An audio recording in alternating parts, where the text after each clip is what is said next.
இன்றைக்கி நம்மளோட சேனலில் நம்ம பார்க்க போகிற ரெசிபி என்னென்னு பார்த்தீங்க அப்படின்னா, நம்ம வீட்டில் இருக்கிற பொருளை வச்சு நம்ம செய்யக்கூடிய ஒரு ஈஸியான மெத்தடில் நம்ம வந்து ஒரு லெமன் ரைஸ் தான் பார்க்க போகிறோம். ஸோ இந்த லெமன் ரைஸை நம்ம லஞ்ச் பாக்ஸ் ரெசிபியாக எடுக்கலாம். தென் எங்கேயாவது வெளியில் நம்ம போகிறோம் அப்படின்னா பேக்கிங்க்காக வந்து நம்ம இந்த மாதிரி லெமன் ரைஸை வந்து செஞ்சு எடுத்துகிட்டு போகலாம். ஸோ வாங்க வீடியோக்குள்ளே போய் எப்படி செய்யறதுன்னு வந்து நம்ம பார்க்கலாம். அதுக்காக ஒரு கடாயை வந்து நான் அடுப்பில் வச்சுருக்கேன். அதில் வந்து நம்ம கொஞ்சமாக எண்ணெய் வந்து ஊற்றிக்கலாம். எண்ணெய் வந்து காயட்டும். எண்ணெய் காஞ்சதும் ஒரு ஸ்பூன் அளவுக்கு நல்லா கடுகு வந்து போட்டுக்கலாம். கடுகு வந்து நல்லாவே பொரியட்டும். பொரிஞ்சதுக்கப்புறம் வந்து ஒரு ஸ்பூன் அளவுக்கு கடலைப்பருப்பு உளுந்தம்பருப்பு வந்து நல்லா சேர்த்துக்கலாம். இந்த ரெசிபிக்கு கடலைப்பருப்பு உளுந்தம்பருப்பு கொஞ்சம் நிறையா சேர்க்கும் போது நல்லாவே டேஸ்ட்டாக இருக்கும். அதனால் கொஞ்சம் அதிகமாக சேர்த்துக்கலாம். இந்த கடலைப்பருப்பு உளுந்தம்பருப்பு கொஞ்சம் வந்து செவக்கட்டும். செவந்ததுக்கப்புறம் நம்ம வந்து வெங்காயம் வந்து ஆட் பண்ணிக்கலாம். உங்களுக்கு வெங்காயம் வேணும்னா ஆட் பண்ணிக்கோங்க, இல்லைன்னா ஸ்கிப் பண்ணிக்கலாம், ஒன்றும் பிரச்சனை இல்லை. பட் வெங்காயம் போடும்போது நல்லா டேஸ்டியாகவே இருக்கும். அதனால் நான் பெரிய வெங்காயத்தை வந்து குட்டி குட்டியாக கட் பண்ணி வச்சுருக்கேன். அதை வந்து நம்ம ஆட் பண்ணிக்கலாம். தென் கொஞ்சம் ஒரு கொத்து கருவேப்பிலை, ஒரு காஞ்ச மிளகாய் வந்து கிள்ளி வச்சுருக்கேன், அதையும் ஆட் பண்ணிக்கலாம். உங்ககிட்ட சின்ன வெங்காயம் இருந்தால் சின்ன வெங்காயமே யூஸ் பண்ணிக்கோங்க. சின்ன வெங்காயம் இன்னமுமே டேஸ்டியாக இருக்கும் இந்த டிஷ்க்கு. என்கிட்ட இல்லைங்கிறதுனால நான் பெரிய வெங்காயம் வந்து யூஸ் பண்ணியிருக்கேன்.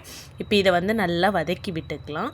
இந்த ஸ்டேஜில் கொஞ்சமாக வந்து பெருங்காயத்தூள் வந்து ஆட் பண்ணிக்கோங்க. ஆட் பண்ணிவிட்டு நல்லா வந்து வதக்கி விட்டுக்கலாம். தென் அடுத்தது வந்து ஒரு கொஞ்சம் வந்து வேர்க்கடலையே நான் தோலெல்லாம் நீக்கி எடுத்து வச்சுருக்கேன், அதையும் ஆட் பண்ணிக்கலாம். நீங்கள் வேர்க்கடலை இல்லை அப்படின்னா முந்திரி பருப்பும் ஆட் பண்ணிக்கலாம். இது ரெண்டுமே வந்து இந்த டிஷ்க்கு சூப்பராக இருக்கும். அதனால் வேர்க்கடலை இருந்தால் வேர்க்கடலை ஆட் பண்ணிக்கோங்க, இல்லைனா முந்திரி பருப்பு ஆட் பண்ணிக்கோங்க. இந்த ஸ்டேஜில் கொஞ்சமாக மஞ்சத்தூள் வந்து தேவையான அளவுக்கு சேர்த்துட்டு நல்லா வந்து கொஞ்சம் நேரம் வதக்கி விட்டுக்கலாம். மஞ்சத்தூளோட பச்சை வாசனை வந்து போகிற அளவு கொஞ்சம் நேரம் வதக்கி விட்டுட்டு தென் நான் வந்து ஒரு 3 லெமன் வந்து நான் எடுத்திருக்கேன். அதை வந்து கட் பண்ணி நம்ம வந்து இதில் சாறை வந்து புழிஞ்சு விட்டுக்கலாம். இந்த லெமன் ரைஸ் எல்லாமே வந்து நம்ம திடீர்னு எனி டைம் நம்ம குழம்புலே சாப்பிடும்போது நமக்கு போர் அடிச்சிச்சு, திடீர்னு ஏதோ ஒரு வெரைட்டி ரைஸ் செய்யணும் அப்படின்னா சடனாக நம்ம வரத்துக்கு நம்மளோட மைண்டுக்கு எல்லாமே இந்த லெமன் ரைஸ் தான் வரும். ஸோ அது வந்து லஞ்ச் பாக்ஸ் லஞ்ச் பாக்ஸுக்கெல்லாம் இதெல்லாம் ஈஸியாக செஞ்சு கொடுத்துடலாம். ஜஸ்ட் ஒரு 10 மினிட்ஸ் தான் ஆகும், அதிகம் நேரம் ஆகாது. ஸோ இந்த டைமில் நமக்கு டைம் கம்மியாக இருக்க சமயத்தில் நம்ம இந்த மாதிரி வந்து செஞ்சு கொடுத்துக்கலாம். இப்போ வந்து அது எல்லாமே தாளித்து ஆஃப் பண்ணியாச்சு.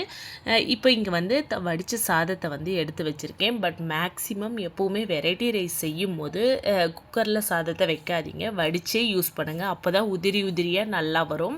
குக்கரில் வச்சோன்னா குழஞ்சு போயிடும். குழஞ்சா இந்த மாதிரி வெரைட்டி ரைஸ்க்கு வந்து நல்லாவே இருக்காது. அதனால் நல்லா வடித்து ஆற வச்சு அதுக்கப்புறம் வந்து யூஸ் பண்ணுங்கள். சூடாக இருக்கும் போது யூஸ் பண்ணிட்டீங்கனாலும் அந்த நம்ம கிண்டும் போது நல்லா கிளறி விடும்போது அது என்னாகும்னா நல்லா குழையிற மாதிரி ஆகிடும். அதனால் கொஞ்சம் நேரம் ஆற விட்டுட்டு அதுக்கப்புறம் வந்து கலந்துக்கோங்க.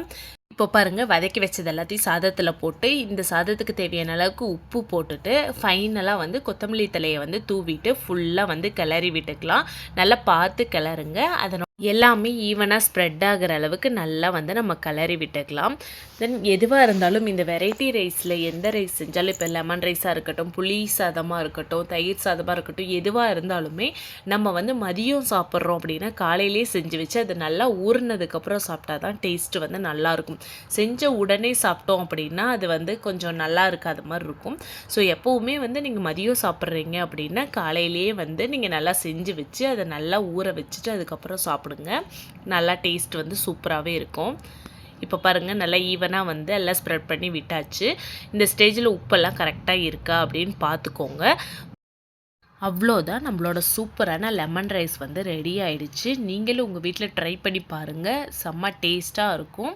ட்ரை பண்ணி பார்த்துட்டு எப்படி இருக்குது அப்படின்னு சொல்லி கமெண்ட் பண்ணுங்கள். இந்த வீடியோ உங்களுக்கு பிடிச்சிருந்துச்சு அப்படின்னா லைக் பண்ணுங்கள், ஷேர் பண்ணுங்கள், சப்ஸ்கிரைப் பண்ணுங்கள். மறக்காமல் பெல் ஐக்கானை கிளிக் பண்ணிக்கோங்க. அப்போ தான் நான் போடுற வீடியோ வந்து உங்களுக்கு நோட்டிஃபிகேஷனாக வரும். அடுத்த ஒரு வீடியோவில் பார்க்குறேன். அது வரைக்கும் பாய்.